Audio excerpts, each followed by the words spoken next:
अपने पसंदीदा शो के फुल एपिसोड देखने के लिए अभी डाउनलोड करें दंगल प्ले ऐप।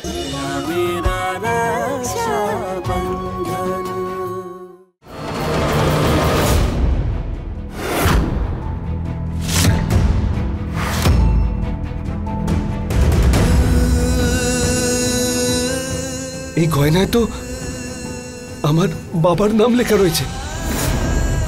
এসবের মানেটা কি? এটা সেই গয়না যেটা আমরা দুজন কালকে রাতে চাঁদনি কাকিমার সিন্ধুক থেকে চুরি করেছি। আর তুমি এটাই বলো আমাকে যে এটার সাথে তোমার চাঁদনি কাকিমার কোনো সম্পর্ক যদি না থাকে তাহলে এগুলো ওর সিন্ধুকে কোত্থেকে এলো? সমর, তোমাকে বিশ্বাস করতেই হবে।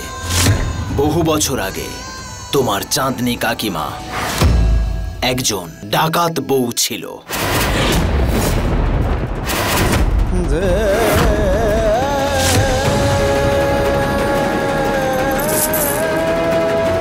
যে শুধুমাত্র তোমার মা আর বাবাকে নয়, না জানি আরো কত পরিবারকে নষ্ট করেছে ওরা। সেটা শুধু ওরাই জানে। এসব সত্যি হতে পারে না। তোমরা দুজনে মিথ্যে বলছো, এটা আমি ভালো করেই জানি। সমর, এটাই সত্যি। মুং আর চাঁদনি ডাকাত সেজে এই সব কাজই করত। আর যখন কিছুই ওদের হাতে আসতো না, ধরা পড়ে যেত, তখন খুন করে সবকিছু লুট করে অন্য জায়গায় চলে যেত। এই সব চাঁদনি আর মুম সিংই করেছে। যেমন সবকিছুর নিয়ম থাকে, তেমনি এদেরও একটা নিয়ম আছে যে লুট করা গয়না ওরা সব সময় নিজেদের কাছেই রাখে।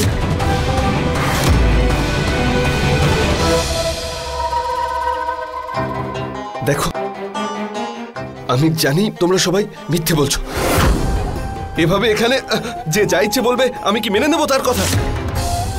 এটাও হতে পারে যে উমেদ সিং আমার বাবা মাকে মারার পরে এই গয়নাগুলোকে চুরি করেছিল, আর এখন সেটাই আমার কাকিমার থেকে পাওয়া গেল। সমর, একটা লজিক দিয়ে ভাববে যে যদি শিবা আর রশনির বাবা তোমার বাবাকে খুন করে থাকে আর এই গয়নাগুলো লুট করে নিয়ে থাকতো, তাহলে কি এই গয়নাগুলো ওরা নিজের কাছে রাখতো নিজের নাম খারাপ করার জন্য, ধরা পড়ে যাওয়ার জন্য? নয়তো দিদাও তো বলল যে ওরা প্রফেশনাল এই কাজে, দক্ষ, আর ওরা পুরো কনফিডেন্ট ছিল যে ওরা তো কোনোদিনই ধরা পড়বে না। আর চাঁদনিমা তোমার সাথে যেটা করেছে না, ওটা আর কিছুই নয়, শুধু একটা মিথ্যে রচনা। আর এই জন্যই তোমাকে মানুষ করেছে যাতে তুমি ওনাদের পদতলে থাকো, আর সেটাই করো যেটা ওনারা চাইবেন। ওনারা তোমাকে ইউজ করেছে শিবা আর রশনির বিরুদ্ধে, কারণ ওদের কাছ থেকে তো কখনোই ওরা জিততে পারেনি। সমর বাবু, একবার ঠান্ডা মাথায় ভেবে দেখুন, সত্যিটা কি আপনি নিজের চোখে দেখতে পাবেন।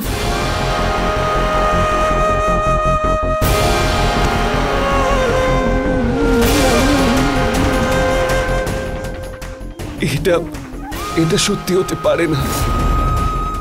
হ্যাঁ রে সোনা, এটাই সত্যি।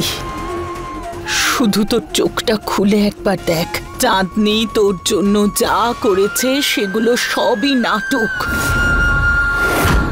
ও শুধুমাত্র তোকে ব্যবহার করেছে। আজ পর্যন্ত তুই তোর জামা কাপড় থেকে বই খাতা সেটাই ব্যবহার করেছিস, সেটা আমি বলেছি।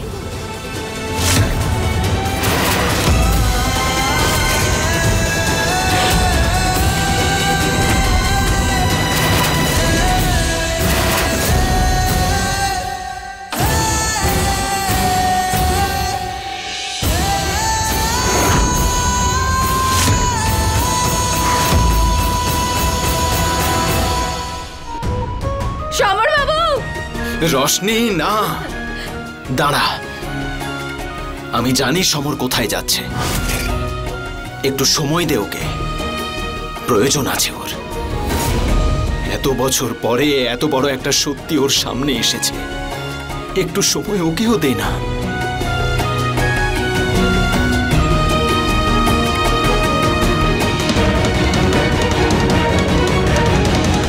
কমল চৌধুরীর গয়নাগুলো কোথায় গেল? কমল চৌধুরীর গয়নাগুলো ছাড়া বাকি সব আছে, এটা কি করে সম্ভব?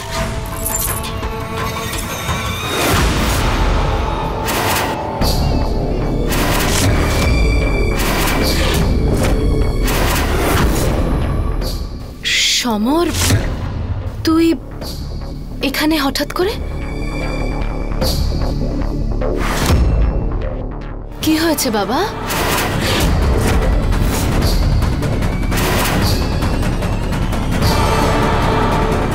এই গয়নাগুলো তোর কাছে কোত্থেকে এলো? সেটা জেনে তুমি কি করবে যে এটা কোথা থেকে এলো? এতক্ষণ ধরে তুমি এগুলোই খুঁজে চলেছিলে না কাকিমা?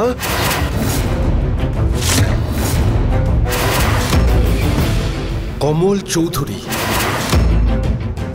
আমার বাবার নামে বানানো গয়না, এগুলোই চাই তোমার? সমর, তুই কি বলার চেষ্টা করছিস? তোমার ঘরে ঢোকার আগে আমি আমার নিজের কানে শুনেছিলাম যে তুমি এই গয়নাগুলোর ব্যাপারেই কথা বলছিলে। সেই গয়নাগুলোই তো যাতে আমার বাবার নাম লেখা ছিল, যেটা তোমার সিন্দুক থেকে চুরি গেছে। তুই তো আমাকে নিজের মা মনে করিস, তাই না? তাহলে এইসব কি বলছিস? আর সমর, আমিও তো তোমার বাবার মতন, তাই না? চুপ চুপ, একটাও কথা বলবে না তোমরা দুজন।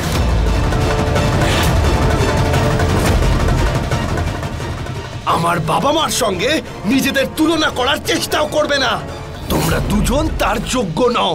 আরে তোমরা দুজন হলে খুনি, যারা একটা ছোট্ট সহজ সরল শিশুর জীবন নিয়ে ছিনিমিনি খেলেছে এই গয়নাগুলোর জন্য।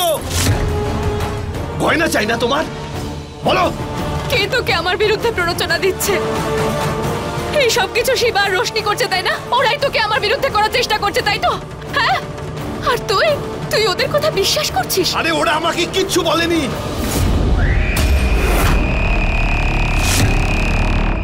আর যদি কেউ আমার কানে বিষ দিয়ে থাকে তাহলে সেটা তোমরা দুজন।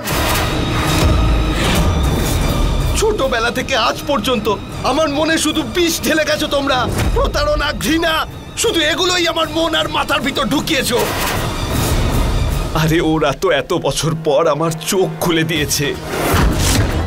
কেন কাকিমা এরকমটা কেন করলে আমার সঙ্গে?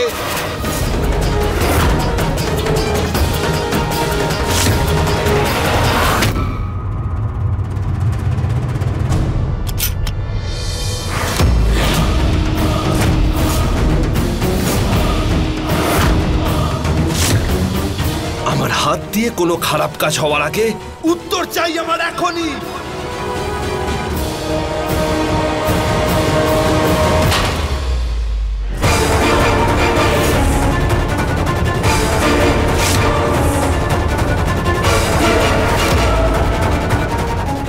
কোথায় পালিয়ে যাবে তোমরা দুজন? হ্যাঁ, আমার শুধু উত্তর চাই। তুই আমাকে মারতে চাস তো? নে চালা গুলি। সব কটা গুলি তুই আমার মাথায় মার, কিন্তু আমি মৃত্যুর মুখে দাঁড়িয়েও এটাই বলবো যে আমি কিচ্ছু করিনি। আমার ওপর তুই যা যা অভিযোগ করছিস সব মিথ্যে সমর। যেদিন থেকে রোশনি আর শিবরাজের বাড়িতে এসেছে সেদিন থেকে ওরা তোকে আমার বিরুদ্ধে করার চেষ্টা করছে। আজ এতদিনের চেষ্টার সুফল ওরা পেয়ে গেল। বল, তুই বিশ্বাস করে নিলি ওদের কথা, আর আমার কথার কোনো মূল্য রইল না। এক ঝটকায় আমার ওপর থেকে সব বিশ্বাস উঠে গেল তোর।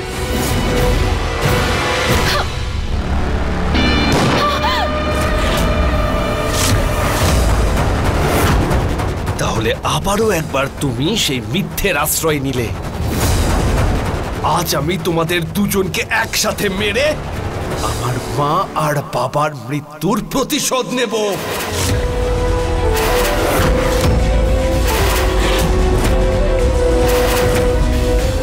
সমর! সমর বাবু! সমর, দরজা খোলো! সমর! সমর বাবু! সমর, রাগের মাথায় ভুল কিছু করো না, দরজা খোলো! আমাকে এখনই সমস্ত সত্যিটা বলে ফেলো।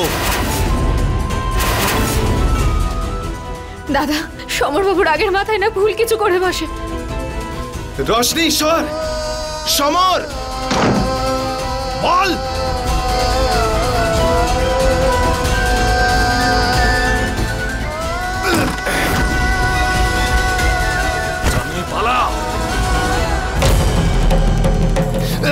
দাঁড়াও সমর, সমর দাঁড়াও। দাও আমাকে শিবা। সমর, অন্তত তোমার সন্তানের কথা ভাবো তুমি এবার। তোমার সন্তানের কথা এবার ভাবো তুমি সমর।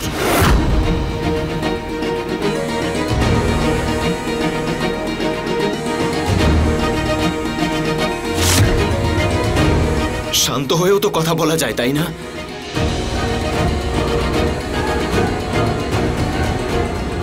শান্ত হও।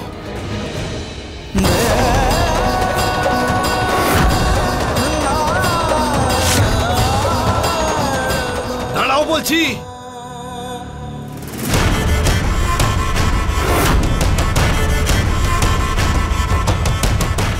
পালিয়ে তোমরা কোথায় যাবে কাকু কাকিমা? তোমাদের দুজনের শেষ সময় এসে গেছে।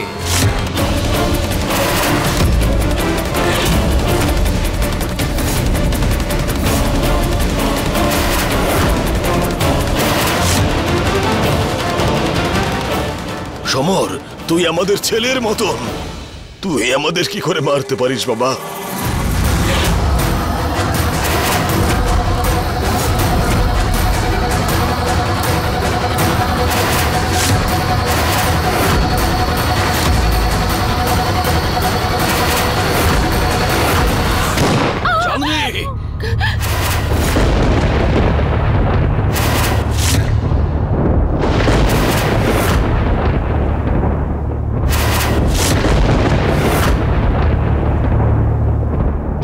কি করছো কি তুমি? দাঁড়াও এবার, শান্ত হও তুমি। সমর, না, এটা করো না সমর। সমর, শান্ত করো নিজেকে। মেরে ফেলবো ওদের আজকে। ছাড়ো সমর।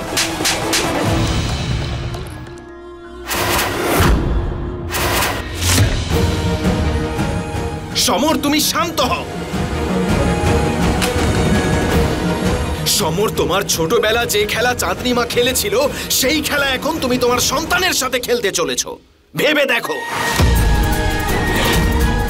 তুমি তো ওদের মেরে জেলে চলে যাবে, কিন্তু কখনো তুমি এটা ভেবেছো যে রশনির আর তোমার হবু সন্তানের কি হবে? কি হবে সেই সন্তানের যে এখনো পৃথিবীতে আসেনি? কখনো তুমি ওকে ভালোবাসতে পারবে? তোমার কোলে নিয়ে খেলতে পারবে? তোমার কাঁধে নিয়ে খেলতে পারবে ওই ছোট্ট বাচ্চাটাকে? আরে কখনো ভেবে দেখেছো তোমার সন্তান তোমার এই কৃতকার্যের জন্য তোমাকে কখনো ক্ষমা করবে কিনা?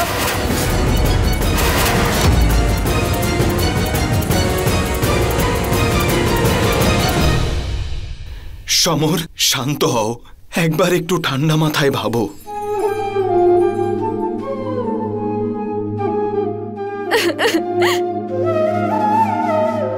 আমাকে ক্ষমা করে দিও শিবা, আমি অনেক বড় ভুল করে ফেলেছি। তুমি ঠিক থাকো তাহলেই হবে। রোশনি, আমাকে ক্ষমা করে দিও, আমাকে ক্ষমা করে দিও।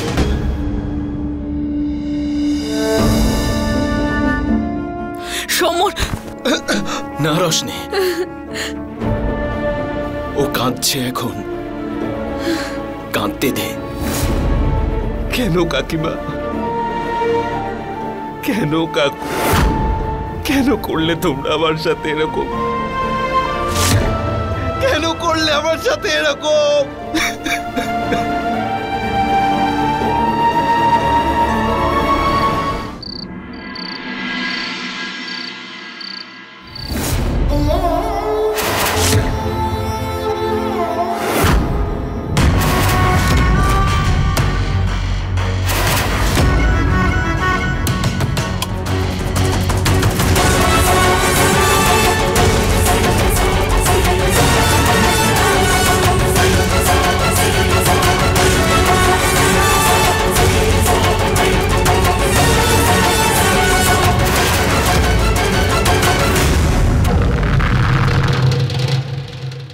সমর বাবা,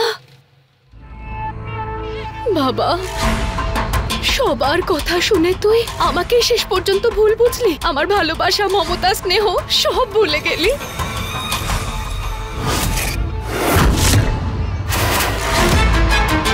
মেরে ফেলতে চাস তো তুই আমাকে? মেরে ফেল। এমনিতেও একজন মা তার বিরুদ্ধে তার ছেলের চোখে ঘৃণা সহ্য করতে পারে না। মেরে ফেল আমাকে।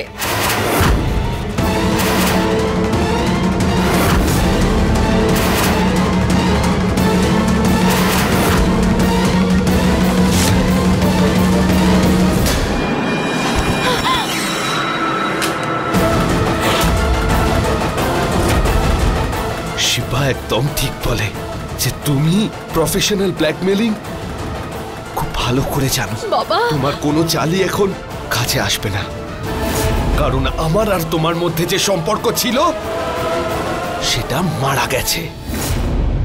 আমার কাছে চাঁদনি কাকিমা মারা গেছে।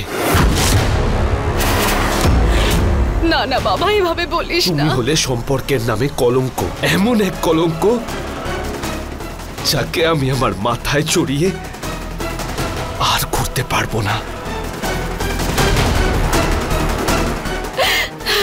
আমার হাত দিয়ে কোনো ভুল কাজ হওয়ার আগেই চলে যাও এখান থেকে। বাবা আমার সাথে এরকম করিস না। বললাম না চলে যাও এখান থেকে।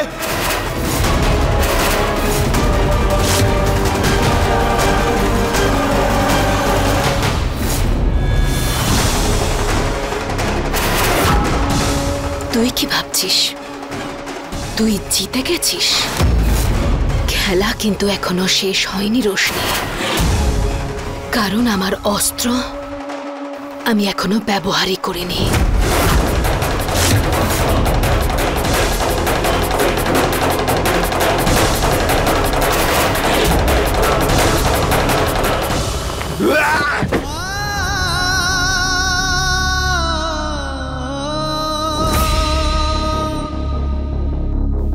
নিজেকে এবার একটু সামলান সমর বাবু।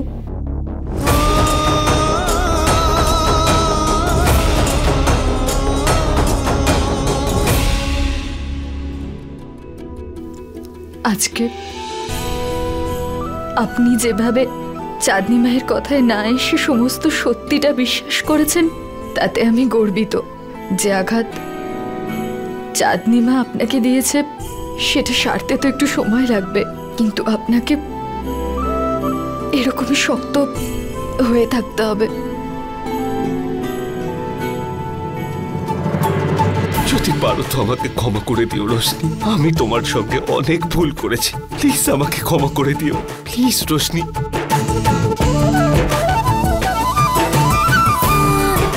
যা কিছু হয়েছে আমি সব ভুলে গেছি, আর আপনিও সব ভুলে যান, কারণ এবার আমাদের মধ্যে আর কোনো ভুল বোঝাবুঝিই নেই। আজকে আপনি আর আমি কাছে এসেছি এটা শুধু দাদার জন্য। এবার আমাদের দায়িত্ব যে আমরা দাদা এবং বৌদির সম্পর্কটাকে ঠিক করে দেব, তাই না?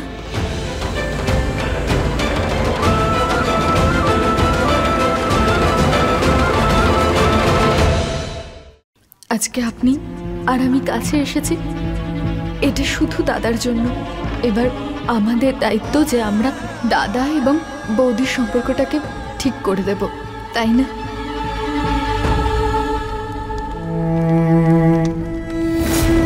আমি জানি এখন তোমার মনে অনেক প্রশ্নের ঝড় উঠছে, কিন্তু ক্ষমা করো, আমি এখন কোনো প্রশ্নের উত্তর দিতে পারবো না।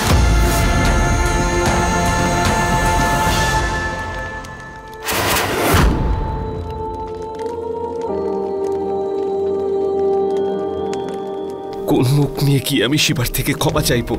আমার তো সেটা করার মতো কোনো যোগ্যতাই নেই। আজ পর্যন্ত আমি শিবা আর রোশনির সঙ্গে যা যা করেছি তার জন্য কোনো ক্ষমা হয় না। কোথায় চললে সমর?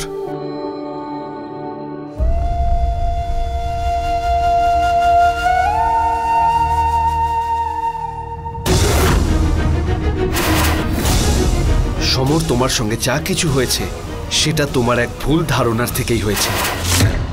যেমন একটা ছোট্ট শিশুকে যেমনটা শেখানো হয় সে তেমনই শেখে। তাই তুমি যা কিছু করেছো সেটা না জেনে করেছো, আর না জেনে করা যে কোনো ভুল হয় না। তাহলে যাও, গিয়ে শিবার কাছ থেকে ক্ষমা চেয়ে নাও। কি হলো, কি ভাবছো? যাও, গিয়ে শিবার থেকে ক্ষমা চেয়ে নাও।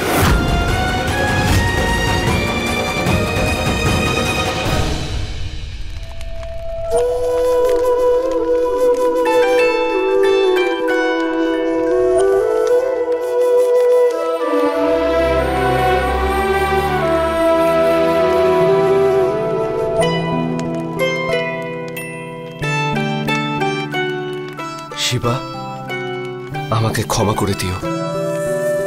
আমি জানি তোমার অনেক অবদান আছে আমার উপর। যেভাবে আজ পর্যন্ত যে কোনো বিপদে আমার সব সময় পাশে থেকেছ, ঠিক সেভাবেই আমিও তোমার সঙ্গে কাঁধে কাঁধ মিলিয়ে তোমার পাশে থাকতে চাই। যে কোনো বিপদ, সুখে দুঃখে সব সময় পাশে থাকতে চাই। আমি জানি যে এই কথাটা কখনোই অবিশ্বাস করা যায় না যে তোমার বিয়ে মেনকার সঙ্গেও হয়েছে, কিন্তু এখন সময় এসেছে যে তোমাকে কনকের সঙ্গে নিজের বিবাহিত জীবনকে এগিয়ে নিয়ে যেতে হবে। এমনটা নয় যে আমি শিবার সাথে আমার বিবাহিত জীবন নতুন করে শুরু করতে চাই না, কিন্তু কোন মুখে যাব আমি কনকের কাছে? কনককে না জিজ্ঞাসা করেই মেনকা দেবীকে বিয়ে করার সিদ্ধান্ত তো আমি নিজেই নিয়েছিলাম। হ্যাঁ, এটা সত্যি যে আমি শুধুমাত্র কনককেই ভালোবাসি, কিন্তু সত্যি বলতে কি আমি তো ওনাকে ঠকিয়েছি, তাই না? তাই আমার মনে হয় আমি ওনার ভালোবাসা আর বিশ্বাসের যোগ্য নই। কিন্তু সকলের সামনে আমি আজকে বলেছি যে আমি কনকের ভালোবাসা আর বিশ্বাস দুটোই অর্জন করে দেখাবো। তাই আমাকে যাই করতে হোক না কেন আমি করব, যাতে আমি আবার কনকের হৃদয়ে আমার জায়গা করে নিতে পারি, ওর মন জয় করতে পারি, আর এই সম্পর্কটাকে শুধরে নেওয়ার শুরুটা আমি করব। আমি শিবার ভালোবাসায় ওর জন্য সবকিছু করতে রাজি, কিন্তু আমার মনে আছে যেই দিন আমি বাসর সাজিয়ে ওর জন্য অধীর আগ্রহে অপেক্ষা করছিলাম, ওকে এটা বলার জন্য যে ওকে কতটা ভালোবাসি আর ওকে কতটা চাই আমি। ওই দিনের ওই কারণ হয়তো যা কিছু হতে পারে, মেনকাকে বিয়ে করে চলে আসলো। তখন যেভাবে আমার মন ভেঙেছিল, আমি ভেঙে গেছিলাম শুধু সেই জন্য। এবার আমি আগে থেকে এগোবো না।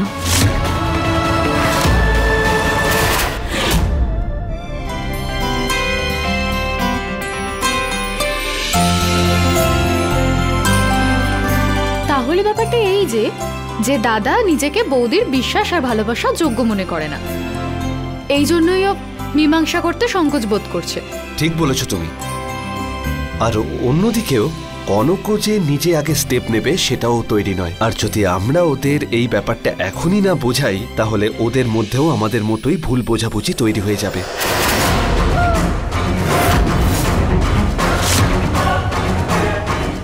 কিছু তো করতেই হবে। আমিও তো এটাই ভেবে চিন্তিত, এরকমটা হতে দেওয়া যাবে না।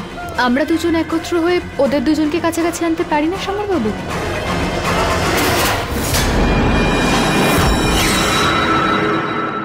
এবার এটা আমার দায়িত্ব রোশনি, যে আমি ওদের দুজনকে একসাথে নিয়ে আসবই, কারণ ওদের জীবনে মেনকা নামের যে অভিশাপ রয়েছে সেটা তো আমার জন্যই এসেছে।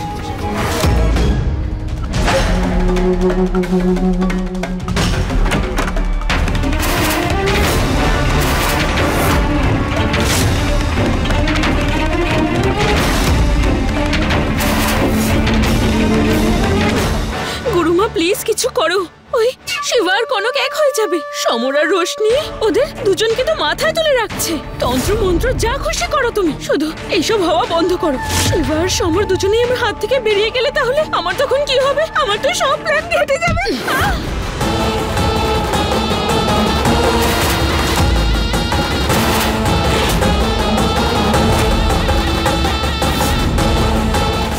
নিজেকে বিরাট বড় খেলোয়াড় মনে করিস না তুই? নিজের জামা কাপড় গোছা আর বেরো এখান থেকে। আমার জীবনে তুই একটা ল্যাংড়া ঘোড়া, যে কোনো কাজের নয়। আর আমি ল্যাংড়া ঘোড়ার উপর কোনোদিনও টাকা লাগাই না। আর নিজের বাসনা এবার অন্য কোথাও পূরণ কর। চল বেরো। বাহ বাহ গুরুমা বাহ, ষড়যন্ত্র করলে তুমি, খেলায় অংশগ্রহণ করলো তোমারই লোকজন, আর ল্যাংড়া ঘোড়া আমি। এই অকর্মণ্য না এই খেলাটা খুব ভালোভাবে খেলছে, আর তুমিও তো এই খেলারই অংশ, তাই না? কি হলো তার বেলা? হ্যাঁ, যখন সিংহের মুখে হাত দেবে তখন কামড় তো খেতেই হবে। এখন শিবা সভার সিংহ হয়ে গেল আর তুমি কোনো কাজের নও। কি কি দেখছো আমাকে ওভাবে? হ্যাঁ, প্ল্যান তোমার ফেল হয়েছে আর বাড়ি থেকে আমাকে বের করবে। একটা কথা ভালোভাবে মাথায় ঢুকিয়ে নাও গুরুমা, যে এই বাড়ির নতুন বউ আমি, আর তুমি কিচ্ছু না। শিবার বউ আমি, শুধু আমি। বোঝা গেল?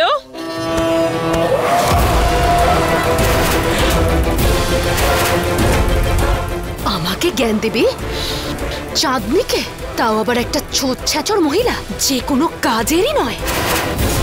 তুই ঠকবাজ মেয়ে হ বা কোনো গলির নোংরা মেয়ে, তোর মতো মেয়েদের জন্য না এই বাড়িতে কোনো জায়গা নেই।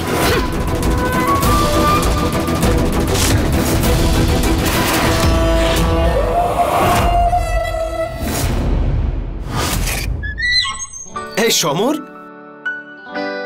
আচ্ছা কি করছোটা কি তুমি? হ্যাঁ রশনি, আমার চোখ কেন বন্ধ করেছিস? সমর, তুমি বলবে কি করতে চাও দুজনে? কোথায় নিয়ে এসেছো? আরে কিছু তো বলো। যতক্ষণ আমি না বলবো তোমাদের দুজনের মধ্যে কেউ যেন চোখ না খোলে। ঠিক আছে। ওকে। আচ্ছা কেউ বলবে এবার চোখটা খুলবো কিনা? শুভরাত্রি দাদা। শুভরাত্রি।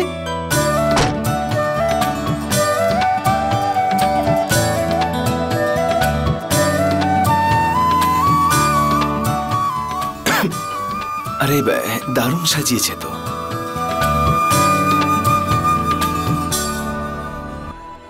কনক, সকলের সামনে আমি তোমার কাছে ক্ষমা চেয়েছি, কিন্তু তাতে আমার দোষ ঢাকা পড়ে না। কনক, তোমাকে সব সত্যিটা আগে বলে দেওয়া উচিত ছিল, আমার ভুল হয়ে গেছে। আমি তোমার উপরে রেগে নেই, কিন্তু একটা কথা তোমায় বলি। আমি ছোটবেলা থেকে আজ পর্যন্ত কখনো কোনো ছেলেকে, একটা মেয়েকে এটা জিজ্ঞেস করতে দেখিনি যে সে কি চায়, তার নিজের কি ফিলিংস আছে। কখনোই ছেলেরা মেয়েদেরকে বড় বড় সিদ্ধান্ত নিতে দেয় না। সবসময় মেয়েদের থেকে শুধু এটাই এক্সপেক্ট করে যে ছেলেরা যাই করছে সেটাই যেন তারা বোঝে, অ্যাডজাস্ট করে, কিন্তু তার নিজের ফিলিংসগুলো ম্যাটারই করে না। তুমি জানো, আমি সবসময় ভাবতাম যে আমার লাইফ পার্টনার হবে, সে আমাকে বুঝবে, সে আমাকে সমান সমান অধিকার দেবে, তার কাছে আমার সিদ্ধান্তটাও ততটাই ইম্পর্টেন্ট হবে যতটা তার নিজের। আমরা দুজন প্রত্যেকটা সিদ্ধান্তে একে অপরের সাথে থাকব, একে অপরের পাশে থাকব সবসময়। আমরা দুজন নিজেদের জীবনকে একসাথে একই রকমভাবে বাঁচব। শিবা, তুমি নিজের বোনের খুশির জন্য আমার কাছ থেকে আমার অধিকার কেড়েছো। আমি মানছি, তোমার জায়গায় তুমি যেটা ঠিক মনে করেছো সেটাই করেছো, কিন্তু জানো, শুধু একবার আমার কাছে যদি আসতে, আমাকে বলতে নিজের প্রবলেমগুলো, একবার যদি আমাকে এই কথাটা শেয়ার করতে, তুমি আমাকে কিছুই বললে না। ব্যাস এই কথাটাই না শুধু আমার ভেতরে আটকে গেছে, যে তুমি এত বড় সিদ্ধান্ত নিয়ে নিলে আর আমাকে এটা বলার প্রয়োজনই মনে করলে না। একবার আমাকে শুধু জিজ্ঞেস করতে, যদি আমাকে একবার বলে দিতে, তাহলে হতে পারে হয়তো আমরা দুজন মিলে অন্য কোনো ভালো উপায় বের করে নিতাম এই প্রবলেমের। ব্যাস এটাই আফসোস, এটাই আফসোস, আর কিছুই নয়। আমি জানি, বুঝতে পারছি আমি।